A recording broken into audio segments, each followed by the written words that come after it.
Hello everyone. शुरू करते हैं नए क्वेश्चंस को, जो कि हमारे लिए नीट एग्जामिनेशन के लिए बहुत ज़्यादा इम्पोर्टेंट हो सकते हैं। ठीक है, तो सामने हमारे है क्वेश्चन लिखा हुआ है, in Hatch and Slack pathway decarboxylation occurs in Hatch and Slack pathway, मतलब C4 पाथवे में डीकार्बोक्सिलेशन कहां पर होता है। पहला ऑप्शन लिखा हुआ है साइटोप्लाज्म ऑफ मीजोफिल सेल, नहीं, मीजोफिल के साइटोप्लाज्म में नहीं होता है। दूसरा ऑप्शन लिखा हुआ है क्लोरोप्लास्ट ऑफ मीजोफिल सेल, नहीं, यहां पर भी नहीं होता है। Cytoplasm of bundle sheath cell, बिल्कुल सही। देखिए, मैलिक एसिड है जो कि कहां पर पहुंच चुका है, बंडल शीथ सेल के अंदर, उसके साइटोप्लाज्म में आ चुका है। अब यहां पर क्या होगा, डीकार्बोक्सिलेशन हो जाएगा इसका, मैलिक एसिड का। जब मैलिक एसिड का डीकार्बोक्सिलेशन होता है तो क्या बन जाएगा, 3 कार्बन वाला मोलिक्यूल जिसका नाम होगा पायरुविक एसिड।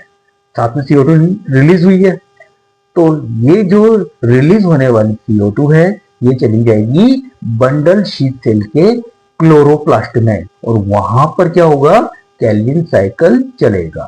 ठीक है, तो हमारा थर्ड ऑप्शन सही है।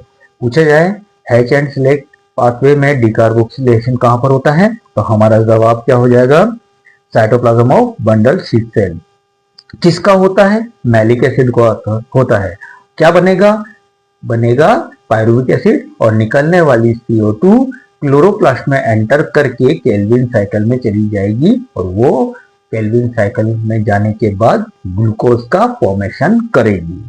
ठीक है, आगे बढ़ते हैं। What is the product of Krebs cycle in the case of first decarboxylation. Krebs cycle में जब पहली बार डीकार्बोक्सिलेशन होता है तो बनने वाला प्रोडक्ट क्या होगा, देखते हैं। सक्सिनाइल कोएंजाइम है, नहीं होगा।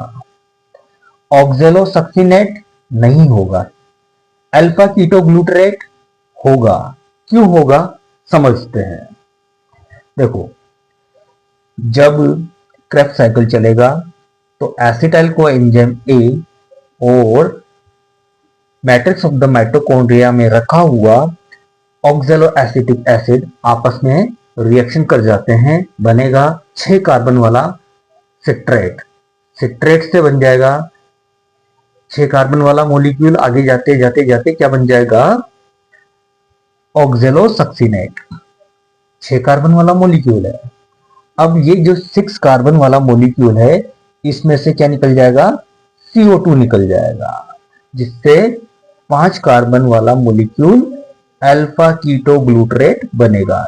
इसका मतलब जब क्रेब्स साइकिल में पहली बार डीकार्बोक्सिलेशन होगा तो वो ऑक्जेलोसक्सिनेट का होगा, और ऑक्जेलोसक्सिनेट का डीकार्बोक्सिलेशन होने के बाद 5 कार्बन वाला अल्फा कीटोग्लूटरेट बनेगा। तो हमारा आंसर क्या हो जाएगा, 3।